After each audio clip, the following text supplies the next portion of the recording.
Hello friends, welcome to Jharkhand परीक्षा। ये static GK का कंसेप्चुअल क्लास है और स्टैटिक जीके में जो टेस्ट होने वाला है, टेस्ट नंबर 13 इसी का जो है ये कंसेप्चुअल क्लास है। आज का जो शेड्यूल है ओके। होमवर्क 1 में जो झारखंड आर्ट्स एंड कल्चर है, तो टेस्ट नंबर 20 बंजारा जनजाति, 21 बेंजिया जनजाति, और होमवर्क 2 में जो स्टैटिक जीके है उसमें test 13 nuclear power plants of India. बहुत सारे क्वेश्चंस इससे आते हैं। लास्ट टाइम जो 7th जेपीसी का एग्जाम हुआ था उसमें भी इससे क्वेश्चन पूछे गए थे। ओके, जो टेस्ट का टाइमिंग है वो 2 बजे और एक्सप्लेनेशन का टाइमिंग ये है।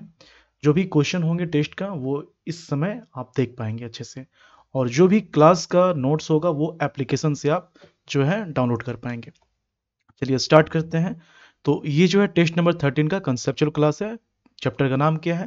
Nuclear power plant. तो यहाँ पर जो क्वेश्चन पूछे जाते हैं, पहले हमें वो पता होना चाहिए क्वेश्चन किस तरह के पूछे जाते हैं।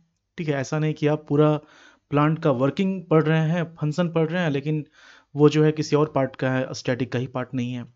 तो न्यूक्लियर पावर प्लांट जो होता है ये किस जगह में है, किस राज्य में है, ओके, किस कंट्री की मदद से बनाया गया, अगर दूसरी कंट्री की मदद से बनाया गया है तो कौन सी कंट्री है, ओके, कौन सा यूनिट इसका फंक्शनल है, कौन सा नहीं है, या कौन सा प्लांट पूरी तरह से फंक्शनल है, या कौन सा प्लांट जो है प्रपोज्ड में है, प्लांट वे में है।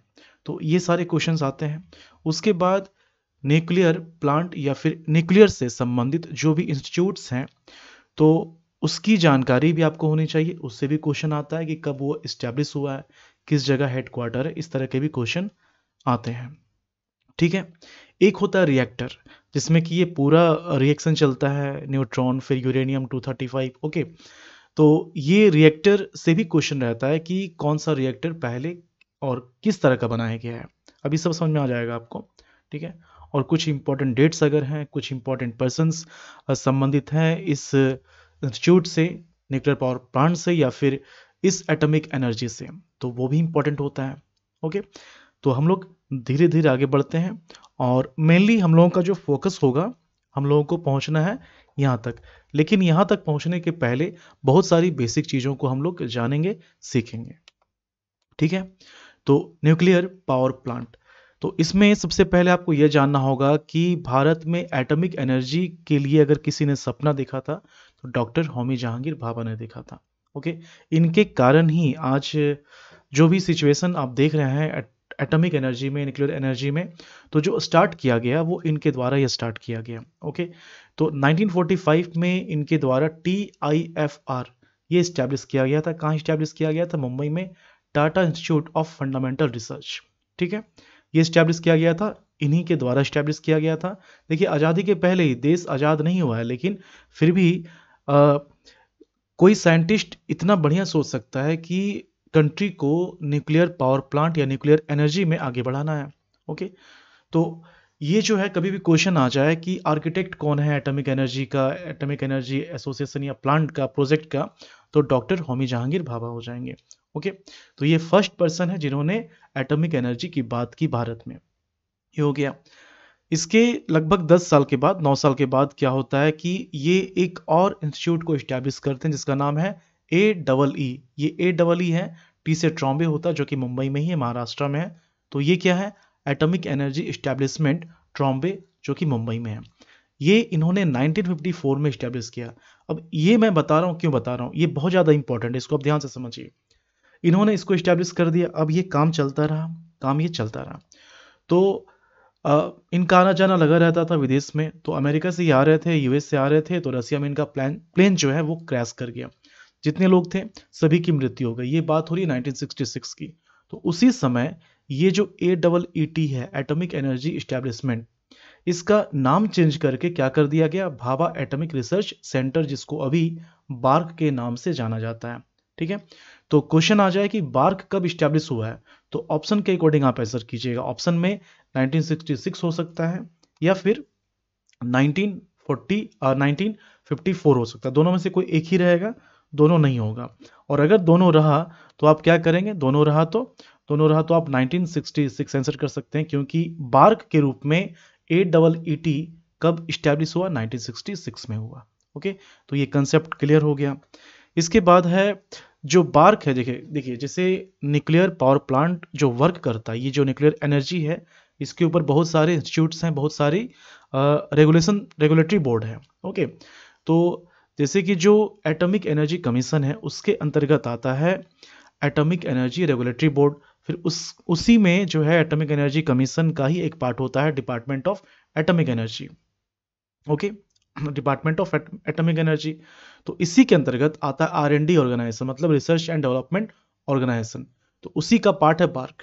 अभी कंफ्यूज नहीं करना है, बहुत कुछ अभी ये आएगा, अभी तो स्टार्टिंग हुआ है ना, सब कुछ क्लियर हो जाएगा। तो ये बार्क जो है ये इसी का पार्ट है। भाभा एटॉमिक रिसर्च सेंटर कहाँ है? ये ट्रॉम्बे में है। ओके, AEET से याद रखिएगा, एटॉमिक एनर्जी इस्टेब्लिशमेंट, जो कि ट्रॉम्बे में था, बस वही ट्रॉम्बे है। ओके, तो R&D इसके अंतर्गत आता है। PSUs जो होते हैं पब्लिक सेक्टर अंडरटेकिंग्स, जैसे कि कोल इंडिया PSU है। ओके, तो इससे संबंधित जो PSU है वो क्या है? जादूगोड़ा का जो UCIL है, uranium corporation of India limited, ये भी जो है PSU है, डिपार्टमेंट ऑफ एटॉमिक एनर्जी के अंतर्गत ये काम करता है। ओके, तो ये डायरेक्टली जो है प्राइम मिनिस्टर के अंदर होता है। तो जैसा कि मैंने बताया कि जो एनर्जी कमीशन है इसके अंतर्गत दो पार्ट आते हैं, एक होता है एटॉमिक एनर्जी का डिपार्टमेंट और दूसरा रेगुलेटरी बोर्ड। ठीक है, फिर रिएक्टर्स जो बनाए गए, तो अलग अलग जो R&D है उसके द्वारा अलग अलग रिएक्टर्स बनाए गए। तो हम लोग देखते हैं पहले बार्क के लिए। तो बार्क के लिए क्या है कि जो अप्सरा है सबसे पहला ये रिएक्टर है। अब किस तरह का रिएक्टर, इसको समझना है। ये जो है कमर्शियल रिएक्टर नहीं है, मतलब कि ये कोई पावर प्लांट नहीं बना रहा है, इसमें कोई पावर प्लांट की तरह काम नहीं हो रहा है। तो किस तरह का काम हो रहा है? ये एक्सपेरिमेंट किया जा रहा है। किस तरह का एक्सपेरिमेंट किया जा रहा है? ये देखा जा रहा है कि पावर जनरेट हो सकता है या फिर नहीं, हम लोग पावर जनरेट कर सकते हैं या फिर नहीं। तो ये क्या है? एक्सपेरिमेंटल है। इसमें यूरेनियम और एल्यूमिनियम को मिक्स करके एज अ फ्यूल यूज किया गया था। ओके, ये 4 अगस्त 1956 को इस्टेब्लिश हुआ था और ये पहला एक्सपेरिमेंटल रिसर्च रिएक्टर है इंडिया का। नॉट ओनली इंडिया, ये पूरे एशिया का पहला रिसर्च रिएक्टर था। उस समय 56 में ही इसको बना दिया गया था, लेकिन बाद में ये क्लोज कर दिया गया 2010 में, ज़्यादा दिन नहीं हो रहा है। तो 2010 में जो है इसको क्लोज कर दिया गया और इसी के बदले इसका जो अपग्रेडेड वर्जन है वो स्टार्ट किया गया, जिसको बोलते हैं अप्सरा U। ओके, तो ये अप्सरा है। इसके बाद एक है साइरस, ये भी बार्क के द्वारा ही बनाया गया है। ये दूसरा रिएक्टर है लेकिन कनाडा की मदद से बनाया गया, ये आपको याद रखना है। ओके, 1960 में ये स्टैब्लिश हुआ था, मतलब ये जो है 54 में कनाडा के द्वारा दे दिया गया इंडिया को, लेकिन ये स्टार्ट कब होता है? 1960 में स्टार्ट होता है। उसके बाद जो तीसरा था वो था जर्लिना। ओके, और इसमें जो है हेवी वाटर यूज किया गया था और इस हेवी वाटर को USA ने दिया था। ठीक है, ये चीज है। इसके बाद है बहुत सारे कुछ और रिएक्टर्स हैं, ये 2-3 इंपॉर्टेंट था। इसके बाद जितने रिएक्टर्स हैं जिसका ईयर पूछा जा सकता है वो मैंने लिख दिया है। जैसे कि ध्रुव है, ये ध्रुव जो नाम है उस समय जो प्रेसिडेंट थे ज्ञानी जेल सिंह, उनके द्वारा दिया गया था। उसके बाद पूर्णिमा है 1, 2, 3, 70, 84, 90, ये ईयर आप याद रखिए बस। ठीक है, ईयर जो है आपको ये याद रखना है। ओके, यहाँ पर जो है कुछ गड़बड़ लग रहा है मुझे, 1 मिनट, ये 70 नहीं होगा, इसको आप सुधार लीजिएगा। यहाँ पर जो है 72 होगा, 1972 होगा। ओके, 1972 होगा। नोट्स आपको जो मिलेगा, जो अपलोड कर दिया गया नोट्स, उसमें 1970 है, तो इसका करेक्शन आप कर लीजिएगा। ठीक है, नेक्स्ट है R&D इंस्टीट्यूट में। अभी हम लोगों ने देखा बार्क, उसका कुछ रिएक्टर, उसी के अंतर्गत आता है ये IGCAR। IGCAR क्या होता है? ये Indira Gandhi centre for atomic research. जिस तरह से बार्क है उसी तरह से ये है IGCAR। कहाँ है ये तमिलनाडु में है। बार्क कहाँ था? महाराष्ट्र में था, कलपक्कम में है ये। ओके, और ये कब स्टैब्लिश हुआ है? 1971 में स्टैब्लिश हुआ है। ये जितना कुछ लिखा हुआ है ये मैंने पहले से लिख के रखा है। ये एज अ नोट्स जो है PDF आप डाउनलोड कर सकते हैं एप्लीकेशन से। एप्लीकेशन में सारा PDF जो भी क्लास होता है उसका मिल जाएगा आपको। ठीक है, तो ये भी जो है R&D के अंतर्गत ही आता है। उसके बाद है, देखिए ये आपको समझना है कि देखिए इसका एक रिएक्टर है, उस रिएक्टर को बताने से पहले कुछ बेसिक चीज़ें आपको जाननी चाहिए। ठीक है, इसमें जो रिएक्टर होता है न्यूक्लियर पावर प्लांट का, उसमें यूरेनियम 235 का इस्तेमाल किया जाता है। अगर 39 है भी तो उसको 235 में कन्वर्ट किया जाएगा, फिर इसका इस्तेमाल होता है। ओके, तो इसके इसके जो स्टेजेस होते हैं वो 3 स्टेजेस होते हैं, मतलब ये रिप्रेजेंट करता है कि कितना वास्ट जो है कोई कंट्री इस फील्ड में है। अगर कोई स्टेज 1 का इस लेवल का रिएक्टर अगर यूज कर रहा है, मतलब वो बिल्कुल बेसिक है, जैसे कि इंडिया भी इसमें लगभग कंप्लीटली काम कर चुका है। अब ये स्टेज 2 की तरफ कुछ हद तक पहुंच चुका है, लेकिन स्टेज 2 में ही है, स्टेज 2 से स्टेज 3 में नहीं पहुंचा है। लेकिन बाकी जो एडवांस कंट्रीज हैं वो इसमें अभी काम कर रहे हैं। तो इसमें क्या होता है कि यूरेनियम 235 का इस्तेमाल हुआ एज अ फ्यूल। अब इसमें जो प्रोडक्ट बनता है वो प्लूटोनियम बनता है, फिर इसी का इस्तेमाल स्टेज 2 में हो जाएगा, इससे यूरेनियम 233 बनेगा, फिर इसका इस्तेमाल स्टेज 3 में हो जाएगा, इसका प्रोडक्ट वापस से यूरेनियम 233 बन जाता है। तो ये 3 स्टेजेस हैं, ये अलग कॉम्प्लिकेटेड प्रोसेस है, इसको उतना नहीं जानना है, बस मैंने ऐसे ही बता दिया कि जानकारी आपको रहेगी। ओके, तो अब यहाँ ये जो मैंने बताया क्यों बताया, इसको समझने के लिए, ये जो R&D एक इंस्टीट्यूट है, IGCR, Indira Gandhi centre for atomic research, जो कि कलपक्कम में है तमिलनाडु में, तो इन्होंने एक रिएक्टर बनाया जिसका नाम है कामिनी। ओके, तो कामिनी जो है ये यूरेनियम 233 का इस्तेमाल पहले ही स्टेज में करता है। यहां पर देखिए, यहां पर स्टेज 3 में क्या होता है कि स्टेज 3 में 233 का इस्तेमाल हो रहा है एज अ फ्यूल। ओके, लेकिन ये स्टेज 1 में ही इस्तेमाल कर रहा है। तो इस तरह का ये पहला रिएक्टर था, इस तरह का ये पहला रिएक्टर था, भले ही मिनी रिएक्टर था, लेकिन इस तरह का वर्ल्ड में ये पहला रिएक्टर था, इसको याद रखना है। ओके, उसके बाद R&D के लिए मैंने जो बताया बार्क, इसका फुल फॉर्म क्या है, भाभा एटॉमिक रिसर्च सेंटर, जो कि ट्रॉम्बे में, मुंबई में, और ये 1954 में AEET, मतलब atomic establishment energy, atomic energy establishment ना, यही है ना, atomic energy establishment, atomic energy establishment Trombay. तो इस फॉर्म में ये जो है इस्टेब्लिश हुआ था, भाभा, डॉक्टर जहांगीर भाभा के द्वारा इस्टेब्लिश किया गया था। उनकी मृत्यु के बाद इसका नाम 66 में बार्क कर दिया गया, चेंज कर दिया गया। फिर IGCR, जो कि कलपक्कम तमिलनाडु में, ये 71 में इस्टेब्लिश होता है, इसी का रिएक्टर है कामिनी। ओके, इसके बाद यहाँ पर जो डिपार्टमेंट ऑफ एटॉमिक एनर्जी है, इसी के अंतर्गत R&D आया, जो कि हम लोगों ने देखा। इसी के अंतर्गत PSU आएगा, पब्लिक सेक्टर अंडरटेकिंग्स। तो इसमें सबसे जो इंपॉर्टेंट है वो है NPCIL, nuclear power corporation of India limited. तो ये करता क्या है कि इंडिया में जितने भी पावर प्लांट को बनाना है, उसको ऑपरेट करना है, उसका वर्किंग करवाना है, या फिर उसको मेंटेन करना, ये सारा काम इसका होता है, ये सारा काम इसका होता है। ये 17 सितंबर 1987 को इस्टेब्लिश हुआ था। ओके, और इसका हेड क्वार्टर जो है वो मुंबई में है, महाराष्ट्र में है। ठीक है, ये रिकॉर्डेड है ना, तो मुझे बार बार चेक करना पड़ा सब कुछ ठीक है कि नहीं है। ओके, ये हो गया। देखिए, मैंने पहले से लिख के रखा ताकि आपका भी समय बचे, और मेरा मेन मकसद वही है, और यही कारण है कि मैं लाइव क्लास इसका नहीं ले रहा हूँ, रिकॉर्डेड ले रहा हूँ, ताकि आप स्पीड को बढ़ाकर अपने अकॉर्डिंग, अपने कंफर्ट के हिसाब से इसको देख पाए। तो ये NPCIL का जो है मेन फंक्शन है। इसके बाद क्या है कि थोड़ा सा एनर्जी आपको समझना है ताकि मैं आगे बता पाऊँ। ठीक है, देखिए, जैसे इलेक्ट्रिक एनर्जी का प्रोडक्शन होता है, तो इसमें सारा जो खेला है वो क्या, टरबाइन का है। टरबाइन मूव करेगा, अल्टरनेटर मूव करेगा। ओके, तो टरबाइन जो है वेपर से, या तो आप पानी से मूव करवा सकते हैं, वेपर से मूव करवा सकते हैं, बहुत सारे मेथड्स होते हैं। ठीक है, तो ये यूरेनियम की जो बात हो रही है, तो इसमें क्या है कि न्यूट्रॉन से बम्बार्ड करवाया जाता है, फिर इससे क्या होता है, बोरियम, क्रिप्टन, और फिर न्यूट्रॉन वापस से निकलता है। अब ये न्यूट्रॉन वापस से इसको बम्बार्ड करेगा, और फिर इससे अलग से, ठीक है, ये रिएक्शन बनता चला जाएगा, ये चेन रिएक्शन जो है बनता चला जाएगा, बोरियम, क्रिप्टन, फिर न्यूट्रॉन, फिर उस न्यूट्रॉन से अलग अलग निकलेंगे न्यूट्रॉन। ठीक है, फिर वो वापस इसको बम्बार्ड करेगा। तो अगर इसको कंट्रोल नहीं किया गया तो ये बहुत ही ज़्यादा हाई लेवल का एनर्जी प्रोड्यूस करेगा, हीट प्रोड्यूस करेगा, और इसी को बोलते हैं न्यूक्लियर बॉम्ब। ओके, ये रुकेगा नहीं। तो अगर ये कंट्रोल कर दिया गया तो इसी का यूज़ हो जाएगा इलेक्ट्रिक एनर्जी में, मतलब कि इसका यूज़ जो है फिर वेपर को प्रोड्यूस करने में होगा। ओके, तो जो इलेक्ट्रिक एनर्जी प्रोड्यूस करने के लिए जो रिएक्शन यूज़ किया जाता है उसको क्या बोलते हैं, कंट्रोल्ड। और ये फिजन होता है, नॉट फ्यूजन। फिजन में क्या होता है, विखंडन होता है, और फ्यूजन में क्या होता है, फिजन में विखंडन होता है, मतलब अलग अलग होगा। और फ्यूजन में क्या होता है, फ्यूजन में क्या होगा, जैसे कि सन है, तो सन में क्या होता है कि हाइड्रोजन जो है मिलकर बनता है हीलियम, तो वो क्या हो रहा है, वो मिल रहा है। ओके, तो उसको बोलते हैं फ्यूजन। ठीक है, ये चीज हो गया। तो ये रिएक्शन कंट्रोल्ड रिएक्शन है और फिजन इसको बोलते हैं, ये आपको समझना है। इंडिया में जितना भी इलेक्ट्रिक एनर्जी प्रोड्यूस होता है उसका मात्र 3% ही न्यूक्लियर एनर्जी से प्रोड्यूस हो पाता है। ओके, 7000 मेगावाट के अप्रोक्स है। क्योंकि रीजन ऐसा क्या है कि इतना ज़्यादा डेवलपमेंट नहीं हो पा रहा है, इतना ज़्यादा प्रोड्यूस नहीं हो पा रहा है। तो रीज़न यही कि जहाँ पर भी इसका प्लांट लगता है तो वहाँ पर प्रोटेस्ट स्टार्ट होता है, क्योंकि बहुत सारे साइड इफ़ेक्ट्स भी होते हैं।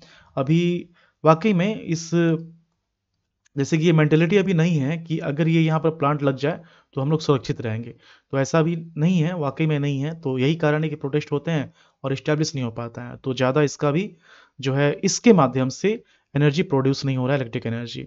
तो ज़्यादा किससे होता है? थर्मल जो पावर प्लांट होते हैं जिसमें कि कोयला यूज़ किया जाता है, तो 60 to 65% उसी से प्रोड्यूस होता है इलेक्ट्रिक एनर्जी। ओके, उसके बाद कुछ और पीएसयूज हैं, जैसे एनपीसीआईएल है, उसी की तरह भाविनी है। और भाविनी ये 2003 अक्टूबर में प्रोड्यूस हुआ, जिसको बोलते हैं भारतीय नाभिकीय विद्युत निगम लिमिटेड। कहाँ है ये? चेन्नई में है। ओके, एनपीसीआईएल की तरह ही है। ओके, जैसे जादूगोड़ा का जो यूसीआईएल है ये भी क्या है? पीएसयू ही है। Okay, uranium corporation of India limited Jharkhand में है। और इंडियन रेयर, ये रेयर होगा, रेयर अर्थ्स लिमिटेड मुंबई, ये भी पीएसयू है। Electronics corporation of India limited, ये भी जो है पीएसयू है। ठीक है, इसके बाद क्या है कि इसका जो हम लोग को पढ़ना है, मेनली जहाँ से क्वेश्चन आता है, न्यूक्लियर पावर प्लांट और इसके जो प्लेसेस है, कहाँ पर है ये। ओके, तो सबसे पहले आपको ये जानना होगा कि इंडिया में अभी 7 वर्किंग पावर प्लांट है। 7 वर्किंग पावर प्लांट है, बाकी या तो अंडर कंस्ट्रक्शन है या फिर प्रपोज्ड है।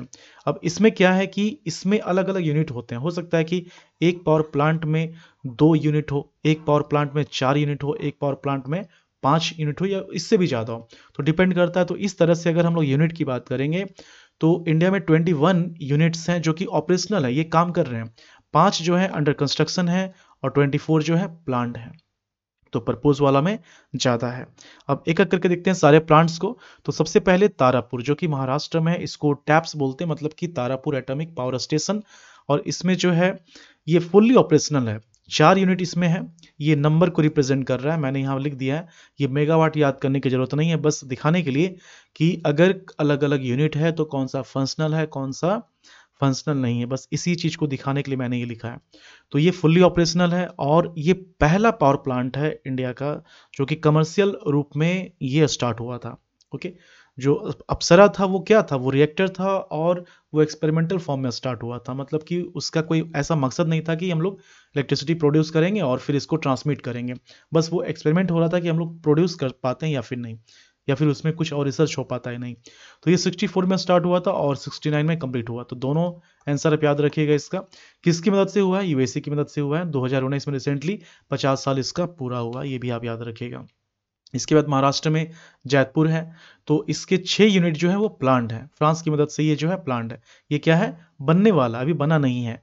फिर कर्नाटका में कायगा जो है, इसके 4 यूनिट हैं और फुल्ली ऑपरेशनल है कर्नाटका में। ये सब क्वेश्चन आया था जेपीसी में और क्वेश्चन यही सब आएगा। इसके पहले जो मैंने बताया था जेएसएससी में, वो सब नहीं पूछेगा, वो बस समझाने के लिए मैंने बोला। ओके, इसके बाद है कुंदनकुलम। कुंदनकुलम बोलते हैं या फिर कुंदनकुलन बोलते हैं, तमिलनाडु में जो है। तो इसमें क्या है कि देखिए, इसमें 6 यूनिट है।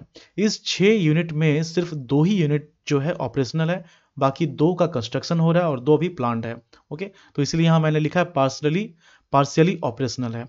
कुंडन कुलन कहाँ है? तमिलनाडु में है। ओके, रसिया की मदद से ये जो है बनाया गया है। फिर कलपक्कम है तमिलनाडु में, ये भी फुल्ली ऑपरेशनल है। यहाँ पर 2 यूनिट है, दोनों काम कर रहा है। ओके, काकरापार ये गुजरात में है, ये भी पार्सली है, इसमें 4 यूनिट है। इसका 2 यूनिट अभी काम कर रहा है और 2 अंडर कंस्ट्रक्शन है। 2 अंडर कंस्ट्रक्शन है जो कि 700 मेगावाट का है। रवात भाटा ये राजस्थान में है और ये भी पार्सली ऑपरेट कर रहा है। मतलब कि इसमें देखिए, इसमें 6 यूनिट है। ठीक है, 1 यूनिट तो काम कर रहा है, अब 5 यूनिट काम कर रहा है इसका, और जो 2 यूनिट है ये अंडर कंस्ट्रक्शन है। कनाडा की मदद से जो है ये बनाया गया है। इसके बाद यूपी का जो नरोरा है, ये भी फुल्ली ऑपरेशनल है, 2 यूनिट है और दोनों यहाँ पर काम कर रहा है।